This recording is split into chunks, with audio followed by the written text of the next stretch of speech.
हाँ जी बेटा। सो let us start with the lecture. SU2 SUN के बारे में हम बात कर रहे हैं। SUN सिमेट्री के जो हमारे पास सिमेट्री ग्रुप है यहाँ पे SUN की बात हो रही है। So let us start with the lecture. हाँ जी। सो SUN की बात हो रही थी। स्पेशल यूनिटरी ग्रुप है। It is a group of n by n matrices. Unitary matrices का ग्रुप है जिनका डिटर्मिनेंट 1 रहेगा। ठीक है। So it is a sub group of U of n। मतलब अगर U ऑफ n है, it is a group of n by n matrices जिसमें कोई रिस्ट्रिक्शन नहीं रहती, जिसका डिटर्मिनेंट नॉन यूनिटी भी हो सकता है। ठीक है। whose elements have determinant is equal to जिनका डिटर्मिनेंट +1 हो सकता है। नंबर ऑफ इंडिपेंडेंट पैरामीटर इस ग्रुप के n स्क्वायर -1 रहेंगे। SUN के केस में अगर U ऑफ n है तो यूनिटरी से ग्रुप है तो उसके कॉरेस्पॉन्डिंग पैरामीटर n स्क्वायर रहेंगे। अगर SUN है तो उसके कॉरेस्पॉन्डिंग n स्क्वायर -1 ग्रुप के पैरामीटर आपके पास रहेंगे। जो -1 का फैक्टर है वो मैंने लास्ट टाइम भी बताया था। जो आपके पास एक्स्ट्रा रेस्ट्रिक्शन वगैरह आ रही है, डिटर्मिनेंट ऑफ +1 आ रहा है आपके पास, उसके बारे में वहां से आपके पास -1 का फैक्टर आता है कि आपके पास एक बाउंड्री कंडीशन एग्जिस्ट करती है जिसकी वजह से आपके नंबर ऑफ पैरामीटर जो है वो रिस्ट्रिक्ट कर जाते हैं। ठीक है। सो these are the part of the finite groups. So this is because the condition that determinant, okay, ये वाली बात हम कर चुके हैं। ओके, सिंस O3 हैज उसके बाद हमने बात की थी बेटा कि O3 जो है it is isomorphic to SU2 और SU2 is isomorphic to O3। तो ये वाला क्वेश्चन भी आपको एग्जाम में आएगा विद इन 6 मार्क्स। तो ये 6 मार्क्स का क्वेश्चन जो है वो आपके एग्जाम में आने के पूरे चांसेस हैं बेटा। ये आपको एग्जाम में आता है by prove that O3 is isomorphic to SU2। इसके बारे में भी हम बात करेंगे। तो n स्क्वायर -1 जो है वहां से इज इक्वल टू 3। तो नंबर ऑफ पैरामीटर जो रहेंगे that will be equal to n should be equal to 2 here. So इसीलिए मैंने SUN जो लिखा हुआ है n की जगह मैंने यहाँ पे 2 पुट किया हुआ है। ठीक है जी। तो ये वाले पैरामीटर आप इसमें समझ लेना।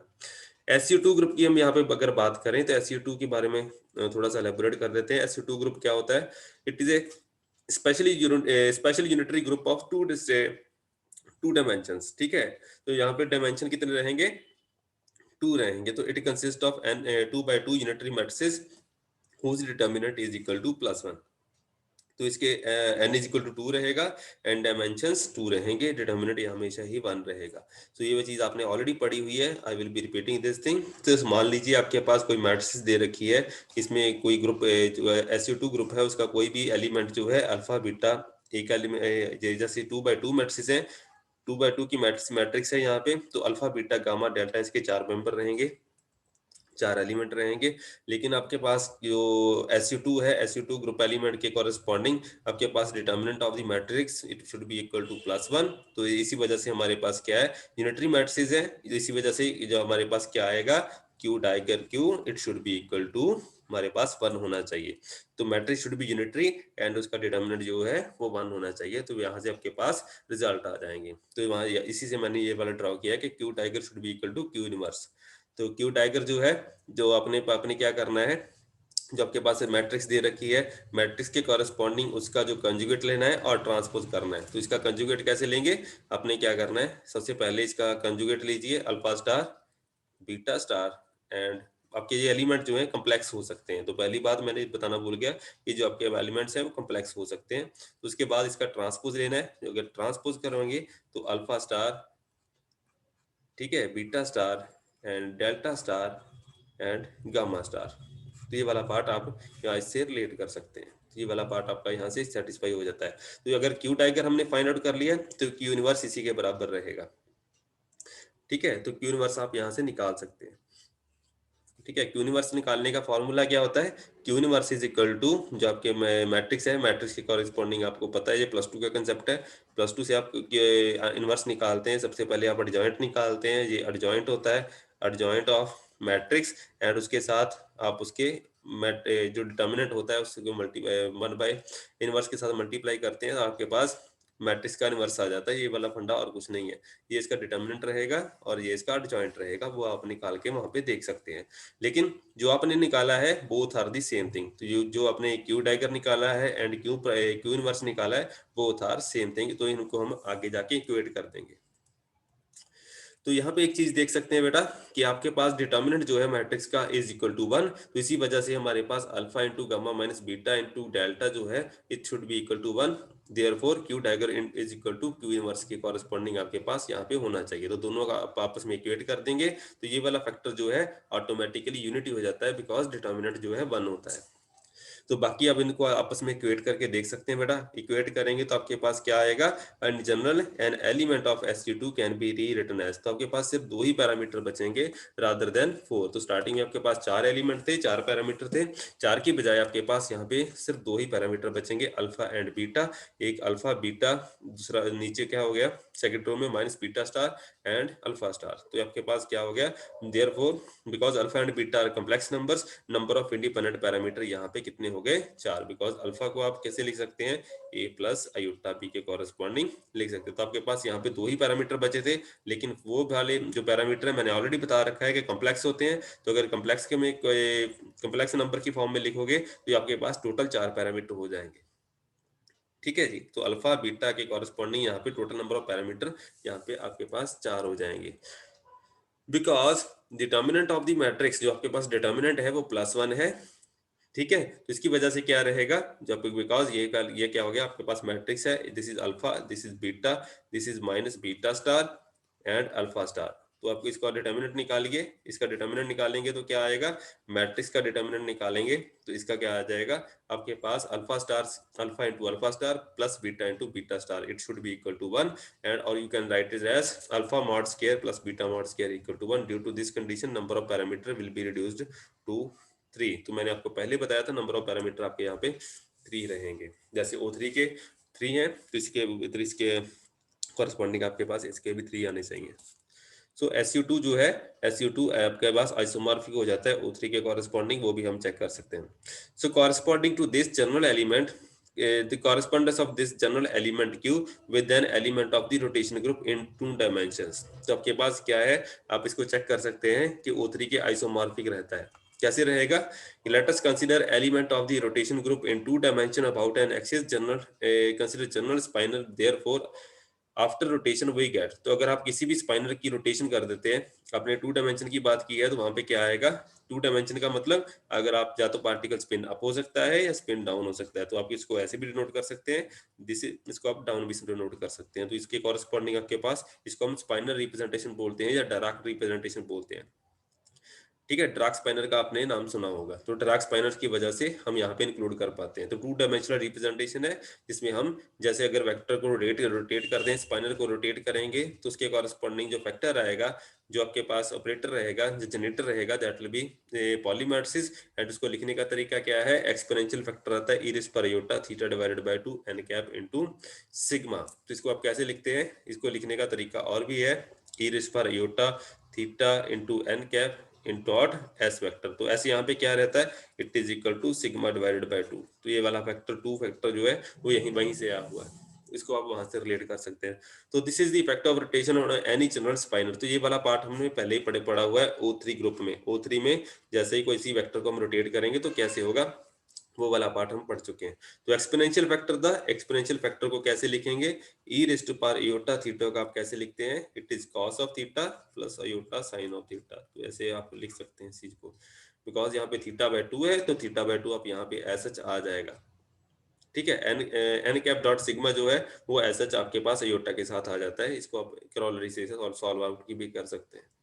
तो आपके पास क्या आया, तो यूनिटरी मैट्रिक्स कौन सी होगी बेटा, यूनिटरी मैट्रिक्स जो ट्रांसफॉर्मेशन हो रही है तो उसके corresponding it should be unitary. तो u should be equal to cos of theta divided by 2। Matrix formulation में लिख रहे हैं, यहाँ पे यूनिटी है तो इसको हम आइडेंटिटी मैट्रिक्स के कॉरेस्पॉन्डिंग लिख रहे हैं, इसलिए मैंने यहाँ पे i डाल दिया।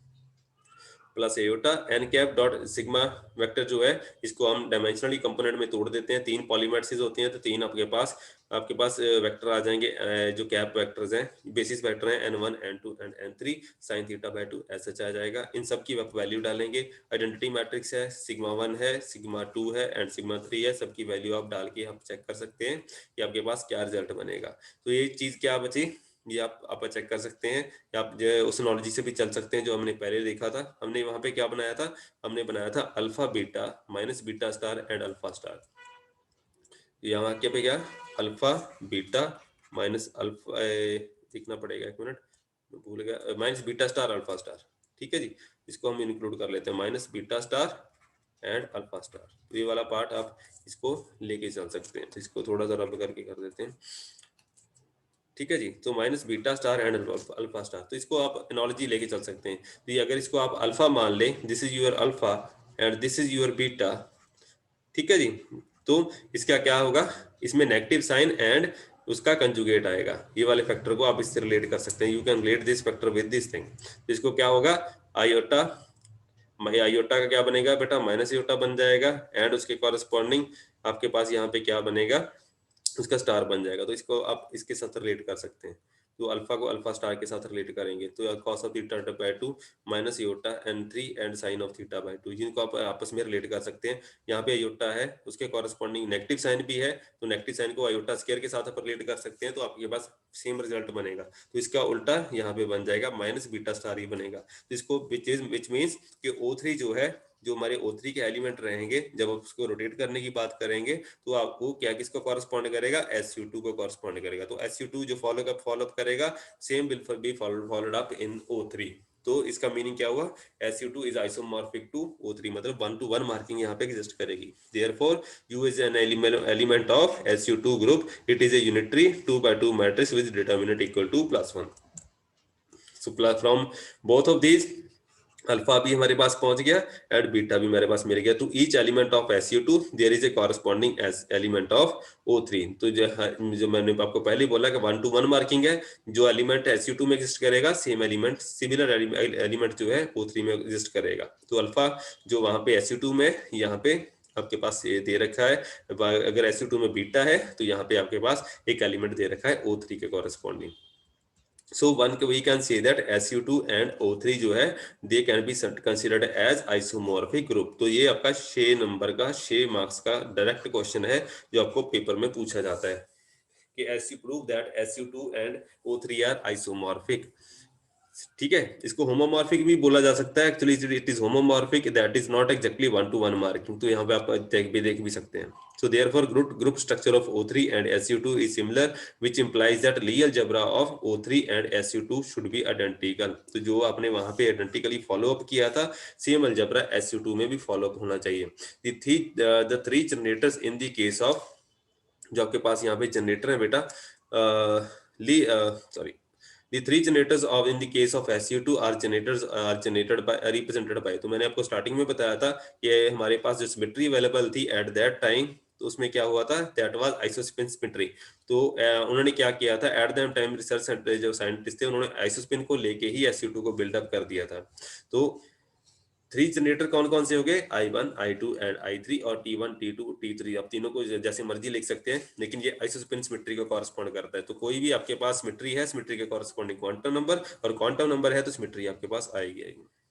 सो these are the generators of infinitesimal transformation. तो ये ट्रांसफॉर्मेशन को जनरेट करेंगे। तो ली अलजेब्रा ऑफ SU2 क्या रहेगा, ये सिमिलर होगा O3 के, जिसको हम लिखते हैं I J, capital I of I and I of J, it is equal to, it is follows up iota into epsilon I J के। These are the structure constant, इसको स्ट्रक्चर कांस्टेंट भी बोला जाता है बेटा, I ऑफ K। तो ये इसमें आप देख सकते हैं 1 2 3 करके लिख लीजिए, या I J K लिख लीजिए, ये आपकी मर्जी है।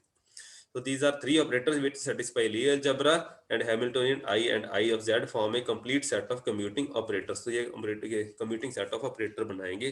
For fundamental representation, तो आपको पता ही है, मैंने आपको स्टार्टिंग में बता दिया, चाहे स्पिन से लिख लीजिए, सिग्मा डिवाइडेड बाय 2 लिख लीजिए, या फिर इसको आप T ऑफ I के साथ लिख लीजिए। You can write it as tau 1 divided by 2, और you can write it as sigma I divided by 2, whatever you choice, आप किसी भी तरीके से इसको लिख सकते हैं।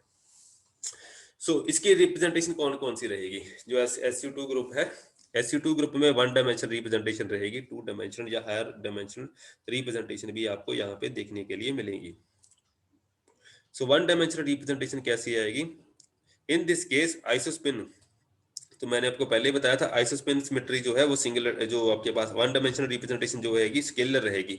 इस केस में क्या रहेगा, इसमें only isospin component I is equal to 0 रहेगा, थर्ड कंपोनेंट भी 0 रहेगा, मतलब पार्टिकल का कोई भी कंपोनेंट पार्टिकल नहीं रहेगा। जैसे पाई प्लस हो गया, तो पाई प्लस के कॉरेस्पॉन्डिंग पाई माइनस या पाई नॉट नहीं आएंगे, ये 3 पार्टिकल हो गए।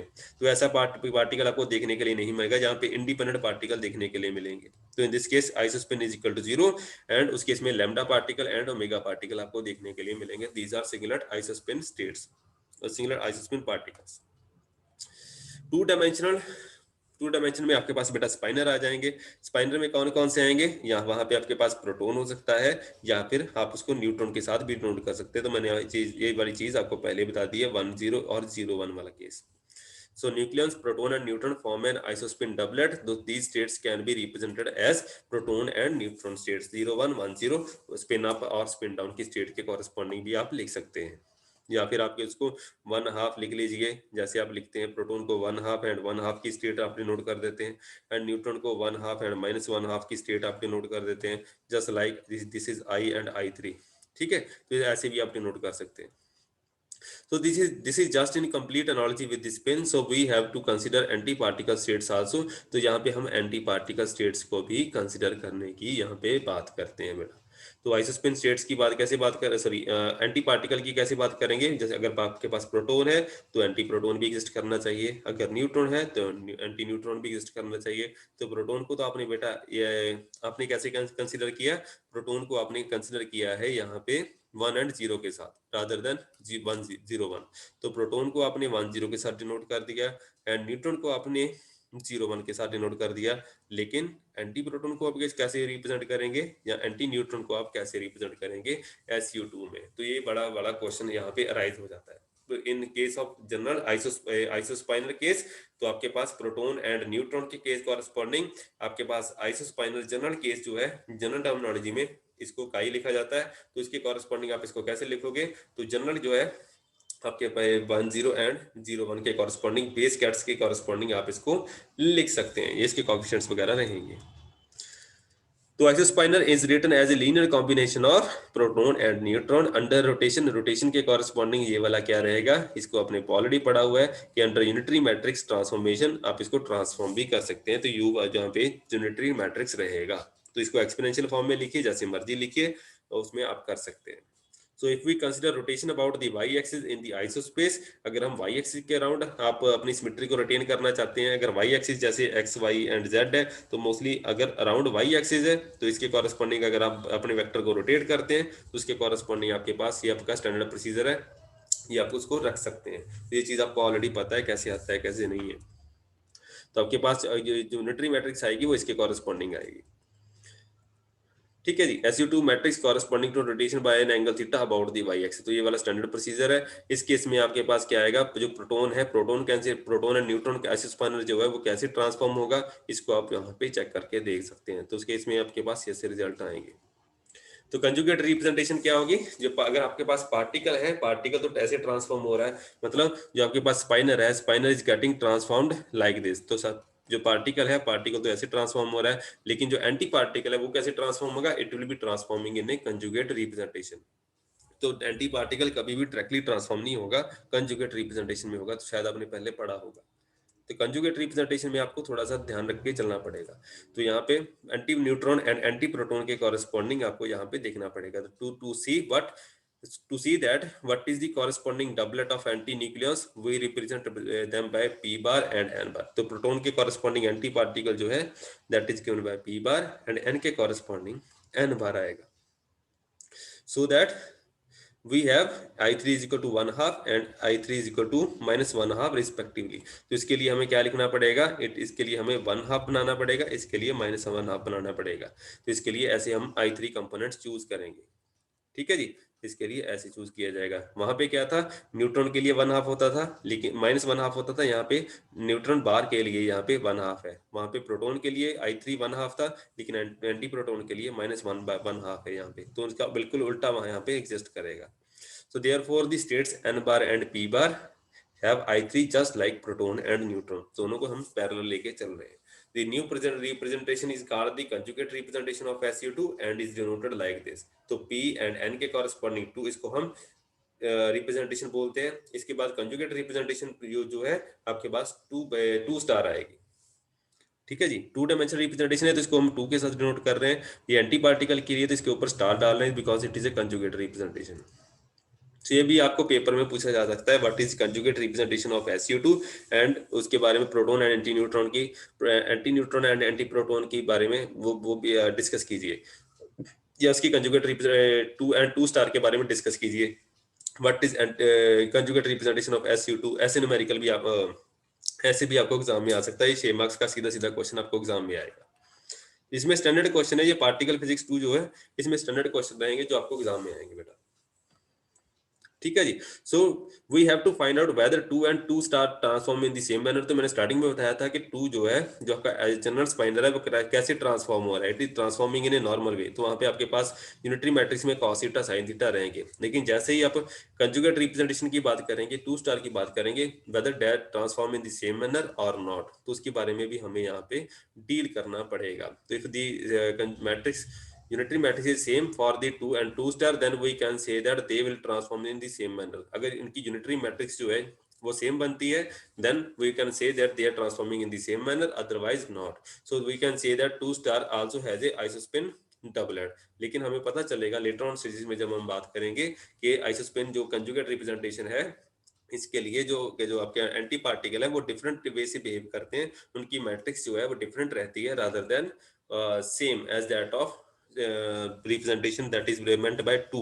तो जो आपके SU2 की सिंपल रिप्रेजेंटेशन है for the particle, that will be different from the cases of anti particles. तो ये वाला पार्ट हम बेटा नेक्स्ट टाइम कवर अप करेंगे, कल कवर अप करेंगे। सो अगर आज के लिए कोई डाउट है SU2 के रिगार्डिंग तो आप मेरे से बात कर सकते हैं।